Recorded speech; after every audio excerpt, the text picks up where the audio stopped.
তাহলে আগের দিন যেটা ডিসকাস করছিলাম কোথায় থামলাম আমরা জানো, ওই ওয়ান শট কমিক্সের না। তো আজকে আমরা ওয়ান শট কমিক্স একসাথে দুটো বোধহয় দেখানো একটু মুশকিল আছে। ডিসি দিয়ে স্টার্ট করি, নেক্সট মার্ভেল না যাবে এপিসোডে, ঠিক আছে? তাহলে আজকে ওয়ান শট হোক। ওকে,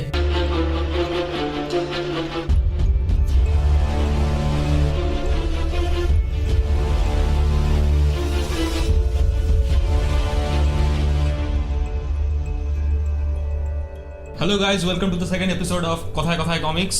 আমি সায়ন, আরে বিপ্লব। সো আমরা আজকে ডিসকাস করব কিছু one shot must read comics. মানে যদি আমরা একটা কমিক্স পড়তে যাই, যে আমরা সিরিজ না পড়তে যাই, তাহলে আমরা কি পড়লে it would be interesting enough but it would be a short story also. So সেরকম কিছু গল্প আমরা ডিসকাস করব। সো আজকে আমরা ডিসি নিয়ে ডিসকাস করছি কিছু গল্প। সো ডিসি নিয়ে যখন আমরা ডিসকাস করছি সায়ন, তো সবচেয়ে পপুলার ক্যারেক্টারের একটা ওয়ান শট যদি আমরা ভাবি তাহলে কি হতে পারে? প্লেস করা যায় কিছু একটা গল্প। তোর কি মনে হয়? তুই হলে 7 নম্বরে কোনটা রাখ, মানে 7টার মধ্যে একটা কোনটা রাখছিস? 7টার মধ্যে একটা আমি অবশ্যই সুপারম্যানের একটা আমি কিছু রাখতাম। কোনটা রাখতি? সুপারম্যানের অনেকগুলো ভালো ভালো কমিক্স আছে। রাইট, ওয়ান শটে সুপারম্যানের আমেরিকান এলিয়েন, ম্যাক্স ল্যান্ডিসের। হ্যাঁ, ম্যাক্স ল্যান্ডিসের 7খানা ইস্যু আছে নিশ্চয়ই। হ্যাঁ, তো ওয়ান শট বলা যায়, কারণ হ্যাঁ 3খানা পরেরগুলো তো ভলিউমে কম্প্রাইজ আছে, সো বলা যায় কম্প্রাইজ। বাট টোটালি 7 ওটা ইস্যুস আছে, ছোট ছোট ইস্যু। হ্যাঁ, তো ওয়ান শটই বলা যায়, বাট ওয়ান শটই অ্যাকচুয়ালি। হ্যাঁ, ওয়ান শট কমিক্স। হ্যাঁ, ভীষণ ভালো চয়েস অ্যাকচুয়ালি ম্যাক্স ল্যান্ডিসের। এটা বেস্ট ক্রিয়েশন বলা যায় যেতে পারে ম্যাক্স ল্যান্ডিসের আনডাউটেডলি। কারণ আমরা সুপারম্যানের স্টোরিকে কিভাবে দেখেছি, যে নর্মাল যেরকম 100 বার, মানে এরকম কোনো রিডার নেই, এরকম কোনো ভিউয়ার নেই যে সুপারম্যানের বেসিক অরিজিনটা জানে না, তাই তো? রাইট। এটাকে নতুনভাবে কিভাবে বলা যায়, একই জিনিস নতুনভাবে কি করে বলা যায়, এটা ম্যাক্স ল্যান্ডিস খুব অসাধারণভাবে এই কমিক্সটা দেখিয়েছে। লাইক এই কমিক্সটা ইউএসপি ওটা যে এখানে সুপারম্যান টিনেজার, এখানে আমাদের যে এমন একজন যে একটা অ্যালিয়েন হয়ে আমরা রিলেট করতে পারছি, মানে ওই জায়গাটাকে সুন্দরভাবে আলোকপাত করা। লাইক তারপরে এই কমিক্সে যদি একটা ভীষণ বড় আরেকটা যদি কিছু ইউএসপি হয়ে থাকে, সেটা হচ্ছে ক্যামিওজ। এই মানে মুভিতে আমরা ততদিন ক্যামিওজ দেখেছি, এখানে আমরা কমিক্সে ক্যামিও, অসাধারণ ক্যামিওজ রয়েছে। মানে ব্যাটম্যানের ক্যামিওসটা তো একটা খুব আইকনিক ক্যামিও আমেরিকান এলিয়েনে। লাইক ওখানে একটা এরকম ইস্যু মনে হয় 3 বা 4-এ একটা এরকমও সিন আছে যেখানে সুপারম্যান মানে ব্যাটম্যানকে চার্জ করছে এবং ওকে অ্যাটাক করে ওর স্ক্রিপ্টটা নিয়ে নিজে পড়ে উড়ে বেরিয়ে যাচ্ছে। লাইক এটা একটা আইকনিক সিন আমেরিকান এলিয়েনের। এছাড়া অলিভার কুইনের একটা এক্সটেন্ডেড ক্যামিও রয়েছে অনেকক্ষণ ধরে। আর কিছু সারপ্রাইজ ক্যামিও রয়েছে যেগুলো আমরা স্পয়েল করছি না, যেগুলো রিডারটা প্রতিটা ইস্যু শেষে পাবে। লাইক অসাধারণ মানে এটা বেশ ইউনিক একটা টেস্ট ছিল। আর সব থেকে খুব সুন্দরভাবে লেখা সুপারম্যানের আস্তে আস্তে, মানে এটা হচ্ছে কামিং আউট অফ এজ একটা গল্প বলতে পারিস। Like coming out of age গল্প সুপারম্যানের হ্যাঁ হয়েছে, বার্থ রাইটও বলতে পারিস কামিং আউট অফ এজ গল্প। বাট এটা অনেক ওয়েল এক্সপ্লোরড, রাইট? এটা অনেক ওয়েল এক্সপ্লোরড। তো আর এখানে আরেকটা যেটা ভীষণ ক্যাচ করে সেটা হচ্ছে লেক্স লুথরের ক্যারেক্টারটাকে যেভাবে নেওয়া হয়েছে, লাইক যেভাবে কমিউনিকেট করছে দুজন এখানে। তারপরে ডিক গ্রেসনের একটা ছোট্ট ক্যামিও রয়েছে। আর বাকিগুলো মানে সব মিলিয়ে packaging, story telling, art work, retailing, একটা গল্পের সুন্দর রিটেলিং, সবকটা ক্যারেক্টারকে রিইন্ট্রোডিউস করা খুব সুন্দরভাবে করা হয়েছে। তো ওয়ান শট হিসেবে অফকোর্স এটা ক্যানন নয়, কারণ মেইন স্টোরি লাইনের সাথে কোনো যোগ নেই। তো হ্যাঁ, of course American alien one shot হিসেবে যদি কেউ পড়তে চায় তাহলে দে উড রিয়েলি এনজয়, এটা রেকমেন্ড করব আমি of course any day. So one shot হিসেবে স্টার্ট করতে গেলে বা সুপারম্যানের কিছু ওয়ান শট পড়তে গেলে তো আমেরিকান এলিয়েন আমাদের তরফ থেকে রেকমেন্ডেড রইল। It's a really different retailing. মানে সুপারম্যানের গল্প পড়তে পড়তে যে একঘেয়ে জিনিসগুলো আমরা ওভারপাওয়ার্ড, প্রচন্ড ওভারপাওয়ার্ড, ওকে নিয়ে কি করে ইন্টারেস্টিং গল্প বলা যায়। তো this is an interesting take. তো this is a first recommendation one টেকের জন্য আপনাদেরকে। হ্যাঁ, তো চলে যাচ্ছি, মুভ করছি আমরা নাম্বার 6 নম্বরে। তো 6 নম্বরে ঢোকাতেই হয়। আচ্ছা, তাহলে আমরা কি টোটাল 7 রাখবো? হ্যাঁ, টোটাল 6টা রাখি আপাতত, মানে আর বাকি 6টা। হ্যাঁ, 7টা এখানে আর 7টা নেক্সট, তাহলে মার্ভেল নেওয়া যাবে। ঠিক আছে, 7টা রাখবো। তো 6 নম্বরে কি যাচ্ছি আমরা? 6 নম্বরে আমরা টিন টাইটান্স এর জুলিয়াস কন্ট্রাক্টে চলে যাই। উলফম্যান পেরেজ, হ্যাঁ, 4টি ইস্যু আছে, রাইট? তো বাট এটা ওয়ান শটই, হ্যাঁ, ওটা টোটাল একটা ভলিউম করে দেওয়া হয়েছে টোটাল। আর এটা সবথেকে বড় কথা, এটা পুরো একদম বার্ন থ্রু করে দেওয়ার মতন গল্প। মানে একবার বসলে পড়া ছাড়া যায় না। মানে এটা একটা সত্যি একটা ইউএসপি গল্পটা। এই গল্পটা অনেক কিছু মার্ক করে। এই গল্পটার আইকনিক কেন, সেটার অনেকগুলো রিজন আছে। কারণ আমরা জানি যে ডিক গ্রেসন ম্যান্টেলটা তুলে নিচ্ছে ফার্স্ট নাইট উইং হচ্ছে এই কমিক্সটা। Right. লাইক এতদিন রবিন ছিল, মানে রবিন থেকে যে ট্রান্সফরমেশন ব্রেক থ্রু করছে, এটা আইকনিক একটা আইকনিক ইভেন্ট, আইকনিক ইভেন্ট একটা। এছাড়া সবথেকে বড় আরেকটা আইকনিক ইভেন্ট আছে এখানে, সেটা হচ্ছে স্লেড উইলসন ডেথ স্ট্রোক এখানে আসে। এটা হচ্ছে ফার্স্ট, মানে এটা কেউ ফার্স্ট দেখানো হয় অরিজিন এখানেই অরিজিন ডেথ স্ট্রোকের অরিজিন, যেখানে শুধু ডেথ স্ট্রোকের অরিজিন না, ডেথ স্ট্রোকের সেই বউ আর কি বলে একটা চোখ হারায়, যেটা অনেকে জানে। সিডব্লিউ সিরিজটা আমরা অ্যারো দেখে অনেকে ইনফ্লুয়েন্সড হয়ে গেছিল, না দেখলেও এই কমিক্সে জানতে পারা যাবে, কোনো অসুবিধা নেই। হ্যাঁ, লাইক ব্যাপারটা হচ্ছে সিডব্লিউ সিরিজে যেটা দেখানো হয়েছিল, যেভাবে এক চোখটা হারায় ওটা অরিজিনাল নয়, মানে কমিক্সে পুরোপুরি আলাদা একটা ব্যাকড্রপ, কিভাবে চোখটা হারাচ্ছে ডেথ স্ট্রোক, সেটা একটা ইন্টারেস্টিং। অ্যাডলিনের একটা ব্যাক স্টোরি আছে, ওর ছেলে নিয়ে জেরিকোকে নিয়ে একটা ব্যাক স্টোরি আছে, তো খুব ইন্টারেস্টিং। এটা হালকা টাইটান্স বলে যে শোটা আছে, ওটা সিজন 2 এর শুরুতে কিছুটা হালকা টাচ করেছিল, বাট পুরোটা করতে পারেনি। অফকোর্স এর কমিক্স থেকে ডেভিয়েট করে গেছে অনেকটা। তো জুডাস কন্ট্রাক্ট মাস্ট রিড। আর জুডাস কন্ট্রাক্টের সব থেকে বড় হচ্ছে ডেথ স্ট্রোক শুধু একা নয়, আরেকটা খুব ইম্পর্টেন্ট ক্যারেক্টার, আমি জানি না আপনারা জানেন কিনা, আউটসাইডার্স বলে যে টিমটা রয়েছে ডিসিতে, যেটা ব্যাটম্যান ফর্ম করেছিল, আউটসাইডার্স, জিও ফোর্স, ব্রায়ান মার্কভের যে বোন টেরা মার্কভ, ও ইন্ট্রোডিউস হচ্ছে জুডাস কন্ট্রাক্টে। আচ্ছা, তো ডেথ স্ট্রোক, টেরা মার্কভ, অ্যাডলিন এখানে, বাট আউটসাইডার্স এর যে টিমটা সেটা তো এইখানে কি আছে মেনশন? আউটসাইডার্স বলে, আউটসাইডার্স তো আউটসাইডার্স এখানে আসেনি। এখানে হচ্ছে ব্রায়ান মার্কভ যে রুলার, যে তার যে বোন মার্কোভিয়ার যে রুলার, তার যে বোন, সে তাকে ইন্ট্রোডিউস করা হচ্ছে এই কমিক্সটা, টেরা মার্কভ। ওরও সেই আর্থ ম্যানিপুলেশন পাওয়ার। এটা actually Teen Titans Judas contract বলে অ্যানিমেটেড যে মুভিটা আছে ওখানে আছে খানিকটা, বাট তাও পুরোটা নেই না। আউটসাইডার্সে কিছুটা মেনশন ইয়াং জাস্টিসে আছে, যদি কেউ ইয়াং জাস্টিস দেখে থাকে শোটা, অনেক কিছু ব্রেক অফ করে ওখানে যাচ্ছে। বাট সো এখানে টেরা মার্কভকে ফার্স্ট ইন্ট্রোডিউস করা হচ্ছে, এখানে ডেথস্ট্রোককে ফার্স্ট ইন্ট্রোডিউস করা হচ্ছে, এখানে নাইট উইং আসছে। আর সবথেকে বড় কথা, অসাধারণ একটা স্টোরি টেলিং। লাইক এটা হচ্ছে থ্রিলার ঠিক বলবো না, বাট আস্তে আস্তে আনফোল্ড করে গল্পটা। এটা বিট্রায়ালের গল্প, ওই জন্যই দ্য জুডাস কন্ট্রাক্ট নামটা ইনফ্যাক্ট। আর হাইভের একটা খুব বড় ভূমিকা আছে এখানে। হাইভ, অনেকে হাইভও জানে না, মার্ভেলের যেরকম সোর্ড কিংবা শিল্ড এজেন্সিস, এখানে হচ্ছে একটা অ্যান্টাগনিস্ট এজেন্সি হাইভ যারা জানে না। তো হাইভের এখানে খুব একটা বড় একটা পার্ট রয়েছে। তো অফকোর্স এই 6 নম্বর, এটা যে স্টোরি টেলিং, স্পেশালি স্টোরিটার জন্য আর এতগুলো ইভেন্টসের জন্য এটা থাকা উচিত মাস্ট রিড। অনেকগুলো এখানে ইভেন্টস রয়েছে এটার মধ্যে, তো of course a must read Judas Contract. আর যেটা বললো আউটসাইডার্স এর কনসেপ্ট, আউটসাইডার্স পরে আসবে, হয়তো আমরা হয়তো আউটসাইডার্স নিয়ে ডিসকাশন করব পরে। এটা খুব একটা আন্ডাররেটেড, হ্যাঁ, শ্যাডো প্যাক্ট আউটসাইডার্স একটা আন্ডাররেটেড একটা টিম, কিন্তু খুব ইন্টারেস্টিং একটা টিম। সো ওগুলো নিয়ে আমরা পরে হয়তো ডিসকাস করব। সো এগুলো জানার জন্য, কিছুটা এগুলো ধরার জন্য হয়তো this would be a great start point. Deathstroke of course যারা জানেন না ডেথ স্ট্রোকের ব্যাপারে, অফকোর্স এটা অসাধারণ একটা ইন্ট্রোডাকশনের জন্য তো পড়া মাস, মানে one of the best characters ওখানে। অফকোর্স অসাধারণ। টিন টাইটান্স এর মেন ভিলেন ডেথ স্ট্রোক, ওটাই অনেকে জানে না, যে অনেকে ব্যাটম্যানের ভিলেন, যেহেতু আর্কহ্যামে রয়েছে। এক্স্যাক্টলি রাইট, বাট টিন টাইটান্সই মেন ভিলেন হিসেবে ওখানে ইন্ট্রোডিউস করা হয়। রাইট, সো নাম্বার 6 হলো। নাম্বার 5 এ মুভ করছি এবার আমরা, ঠিক আছে?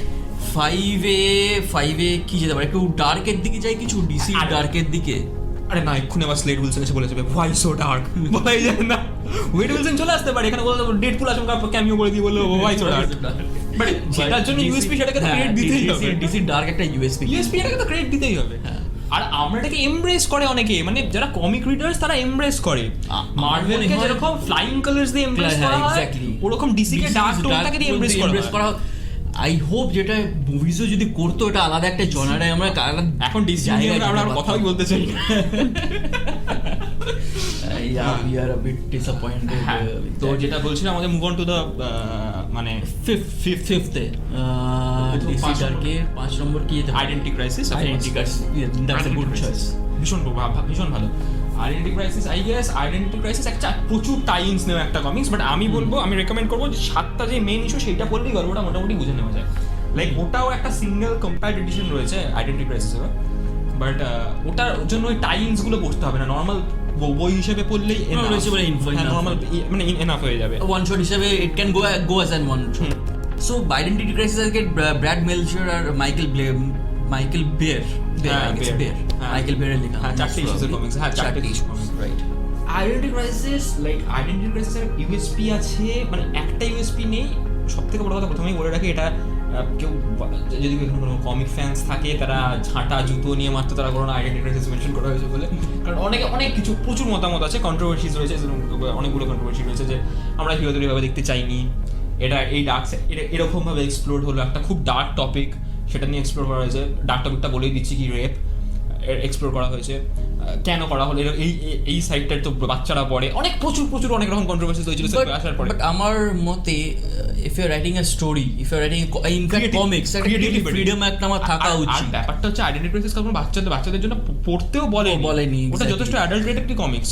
তো অনেকেই এটা মনে করে যে কমিক্স পড়ছে, কার্টুন দেখছে মানে বাচ্চা, but that is not the case. There are so adult স্টোরিজগুলো এত ভালো আছে। আর ডিসির একটা তো ইমপ্রিন্টই আছে, তার জন্য ভার্টিগো পুরোপুরি ইমপ্রিন্টই আছে, রাইট? তো আইডেন্টি ক্রাইসিস ওই কন্ট্রোভার্সির উপরে যাচ্ছি না আমি এখন আইডেন্টি ক্রাইসিস নিয়ে, আমি অ্যাজ আ স্টোরি ওটাকে ট্রিট করি। স্টোরি যদি ট্রিট করি, আইডেন্টি ক্রাইসিসের মেইন ইউএসপি হচ্ছে edge of the seat thriller. ওটা একটা পুরো দস্তুর থ্রিলার যাকে বলা হয় Identity crisis, like murder mystery যেরকম হয় এক্স্যাক্টলি ওরকম, প্রতিটা পাতায় মার্ডার থ্রিল। আর আইডেন্টি ক্রাইসিসের আরেকটা যেটা মানে আইডেন্টি ক্রাইসিস অনেকে বলে যে একটা সিন আছে, ওটাও একটা বলেছিল যে এটা কিভাবে সম্ভব, ডেথস্ট্রোককে নিয়ে একটা সিন আছে যেখানে অর্ধেক, ওটা আমি বলছি না ডেথস্ট্রোক নিয়ে কি হচ্ছে, স্পয়লার হয়ে যাবে। আর ডেথস্ট্রোক একটা খুব আইকনিক সিন আছে এই মুভিটাতে, এই কমিকটাতে, তো খুব ভীষণ আইকনিক একটা সিন।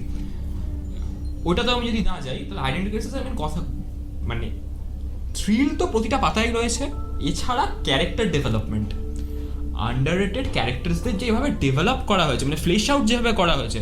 অনেকে বলতেই পারে যে বিগ থ্রি, যেরকম মার্ভেলের বিগ থ্রি রয়েছে, ডিসিরও বিগ থ্রি আমরা জানি, এখানে শুধু বিগ থ্রিও না, এখানে বিগ সেভেন, জাস্টিস লিগের 7জন মেম্বার, বিগ সেভেন মানে যারা ফ্রন্টে থাকে তারা যদি ব্যাকসিট নিয়ে নেয়, মানে এই গল্পটা তারা পুরোপুরি ব্যাকসিট নিচ্ছে। এখানে আন্ডাররেটেড যে ক্যারেক্টারসগুলো, যেরকম ইলংগেটেড ম্যান, নামই শোনেনি হয়তো অনেকে, র্যালফ ডিবনি বলে, র্যালফ ডিবনি তার একটা সুন্দর ব্যাক স্টোরি দেওয়া হচ্ছে। এলংগেটেড ম্যান এসেছিল CW সিরিজে কিছুটা, হ্যাঁ র্যালফ ডিবনি যে ওকে একটা সুন্দর ব্যাক স্টোরি দেওয়া হচ্ছে। জ্যাক ড্রেক, টিম ড্রেকের মধ্যে যেই টিম ড্রেক মানে থার্ড রবিন, যে তাদের মধ্যে যে একটা খুব সুন্দর একটা বন্ড বাবা ছেলের মধ্যে, ওটা একটা খুব সুন্দর এক্সপ্লোর করা হচ্ছে। মানে ভীষণ পার্সোনাল একটা গল্পের দিকে যায়, অ্যাঙ্গেল ক্রিয়েট করা। সব থেকে বড় আমার সব থেকে আইডেন্টি ক্রাইসিস মনে পড়লে যার কথা মনে পড়ে সেটা হচ্ছে গ্রিন অ্যারো। এত সুন্দর করে তাকে ফ্লেশ আউট করা গল্পটায় মানে ভাবা যায় না। গ্রিন অ্যারো কিন্তু একটা খুব ইম্পর্টেন্ট ক্যারেক্টার, যেটা খুব মানে এখনো ওভারশ্যাডো হয়ে যায়। হ্যাঁ, ওভারশ্যাডো হয়ে যায় অন্য ক্যারেক্টার দিয়ে, এখন আন্ডাররেটেড রয়েছে মানে। But he is one of the very favourite characters of mine. হ্যাঁ, ওয়েল রিটেন ক্যারেক্টার তো অফকোর্স, হ্যাঁ অফকোর্স ওয়েল রিটেন ক্যারেক্টার খুব একটা। আর আইডেন্টি ক্রাইসিস শুধু ওইটাও নয়, মানে যদি ওই সবকটা মানে thrill element, character development, topic, dark topic, এগুলো যদি আমি বাদও দিই, তাহলে সব থেকে আরেকটা যেটা আমার মাথায় আসছে এই মুহূর্তে যেটা আমার মাথায় আসছে সেটা হচ্ছে আইডেন্টি ক্রাইসিস সিরিজ যেটা আছে ডিসির, ক্রাইসিস অন ইনফাইনাইট আর্থ, তারপরে ইনফাইনাইট ক্রাইসিস, ফাইনাল ক্রাইসিস, তারপরে হিরোজ ইন ক্রাইসিস বলে একটা বেরিয়েছে আমাদের, যেটা পড়া যায় না, এত বাজে, পড়িওনি আমার ঠিক জানা নেই ওটা। তো এগুলো এই সিরিজটার মধ্যে অফকোর্স ইনফাইনাইট ক্রাইসিস অসাধারণ গল্প, ক্রাইসিস অন ইনফাইনাইট পার্সনের মধ্যে খুব একটা ভালো লাগে না। ইনফাইনাইট ক্রাইসিস অসাধারণ গল্প, কিন্তু ইনফাইনাইট ক্রাইসিসের পরে যদি কোনো ক্রাইসিস জায়গা পেতে চাই সেটা আমি রাখবো আইডেন্টি ক্রাইসিসকে। ওকে, তো এটা আমার মনে হয় যদি কেউ একটু ডার্ক টোনের সুপার হিরো গল্প, মানে চেনা সুপার হিরোদের নিয়ে যদি কোনো গল্প পড়তে চাও, মানে চেনা ইউনিভার্স, চেনা সুপার হিরো তো বলবো না, চেনা ইউনিভার্স নিয়ে যদি কোনো গল্পটা পড়তে চাও, একটু ডার্ক গল্প, তাহলে আমি আইডেন্টি ক্রাইসিসকে ফার্স্ট রেকমেন্ড করবোই। আই গেস ডিসির ডার্ক টোনের গল্পগুলো ইজ আ মাস্ট রিড, মানে এত সুন্দরভাবে ওরা এমবডি করে ডার্কনেস, আর এইভাবে কিভাবে গল্পটাকে এগিয়ে নিয়ে যায়, এটা ডিসি খুব ভালো দেখিয়েছে। হ্যাঁ, এটা খুব সুন্দর করে দেখানো, মানে ডিসির ইমপ্রিন্টেই, মানে নিজেদের ইমপ্রিন্ট থেকে বাইরে না গিয়েও এরকম অনেক এক্সাম্পল। আমরা আরেকটা কমিক্সেরও পরে কথা বলবো, আমার মাথায় আছে, সেটা ওই রকমই, বাট মাস্ট রিড, ওটা মাস্ট রিড, রাইট? হ্যাঁ। So this was our number 5 must read. তাহলে মুভিং অন টু নাম্বার 4, 4 নম্বর। হ্যাঁ, তো 4 নম্বরে কি রাখবি? তুই তো ডাক্তার বলি, ডাক্তার আমি একটা সাজেস্ট করলাম, এবার আমি যদি বলি নাম্বার 4-এ তুই কিছু একটা ক্লাসিক কমিক দে, মানে যেটা পড়লে অনেকে নাম হয়তো একটা ছবি দেখেছে সেই কমিকটা থেকে, এবার সেই সময়টা খুব ছবিটা মানে ওয়ালপেপার হিসেবে রেখেছে, কিন্তু সেই কোন কমিক থেকে নেওয়া সেটা জানি, মানে ওরকম একটা ক্লাসিক একটা আর্ট ওয়ার্ক ওয়ালা একটা কমিকের নাম বললাম। ক্লাসিক আর্টওয়ার্ক তো আমার অ্যালেক্স রসের মনে পড়ছে, are written by mark wait, তাহলে কিংডম কাম। কিংডম কাম, হ্যাঁ অফকোর্স কিংডম কাম সোলস মানে নট অসাধারণ ক্যানন বাট আর্টওয়ার্ক, অসাধারণ আর্টওয়ার্ক। এলসওয়ার্লস একটা গল্প, এলসওয়ার্লস মানে ডিসির ইমপ্রিন্টই ছিল এটা এলসওয়ার্লস। আরেকটা গল্প অ্যালেক্স রস, আমার এখনো মনে আছে আমি প্রথম অ্যালেক্স রসের আর্ট দেখেছিলাম স্পাইডারম্যানের একটা কমিক্সে। সেটা দেখে আমার লাইক ওটা থেকে অনেকটা স্পাইডারম্যান 1 মানে আমাদের সেই টবি ম্যাগুয়ারের স্পাইডারম্যানের ফার্স্ট পার্টটা নেওয়া হয়েছিল, মানে ওই একটা আইকনিক আর্টওয়ার্কটা লিখেছিল, মানে এত রিয়েলিস্টিক আর্টওয়ার্ক যে ক্যাচ করে নেয়। তারই কিংডম কামও সেরকম। আর মানে কিংডম কামের আর্টওয়ার্ক তো খুবই ভালো, এছাড়া স্টোরিও ভীষণ ওয়েল রিটেন। মানে এটা দেখানো হচ্ছে, মানে আমি সিনপসিস যদি দিতে হয় আপনাদের, তাহলে এটার গল্পটা হচ্ছে সুপারম্যান রিটায়ার করে নিয়েছে, একটা এজ অফ হিরোজ শেষ, সবাই অনেকে বড় হয়ে বয়স হয়ে গেছে তাদের, অনেকে হিরো মানে রিটায়ারমেন্ট নিয়ে নিয়েছে, এবার মানে ওই এজটা শেষ। এবার এখন পরের যে নিউ এজ হিরোজদের দেখাচ্ছে তারা ভায়োলেন্ট ইন নেচার, তাদের সাথে অ্যান্টি হিরোর কোনো তফাৎ দেখাচ্ছে না। রাইট, এবার কোনটা ভালো কোনটা খারাপ ওই থিন লাইনটা ব্লার হয়ে আসছে, গুড এন্ড ইভিল। হ্যাঁ, এবার তখন একটা খুব, আর সব থেকে বড় কথা আরেকটা খুব ভালো মানে ইউএসপি হচ্ছে এই কমিকটার, এটা একটা সাধারণ মানুষ তার পার্সপেক্টিভে দেখানো, মানে সুপার হিরো ওয়ার্ল্ডে একজন সাধারণ মানুষ, সে সুপার হিরো না, তার কাছে স্পেক্টর এসে জানতে চায় যে পৃথিবীটা এখন তোমার চোখে কেমন লাগছে। লাইক অসাধারণ একটা ভাবে গল্পটা শুরু করা হয়, লাইক ওটা দেখেই সবাই থেমে যায়, এরকম ভাবে একটা গল্প শুরু হতে পারে।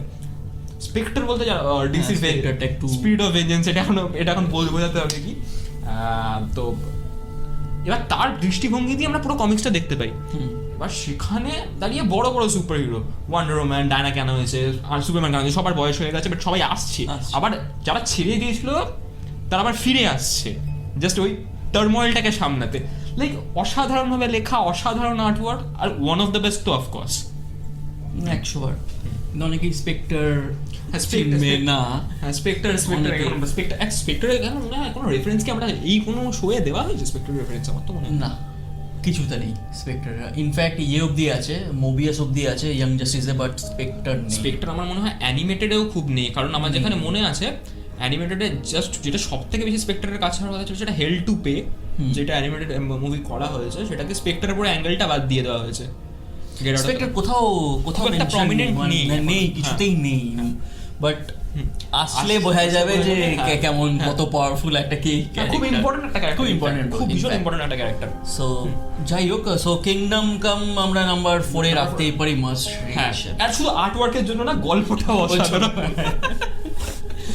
সো ঠিক আছে, তাহলে আমরা 4 অবধি গেলাম। এবার নাম্বার মেইন 3 যদি চাই আমরা।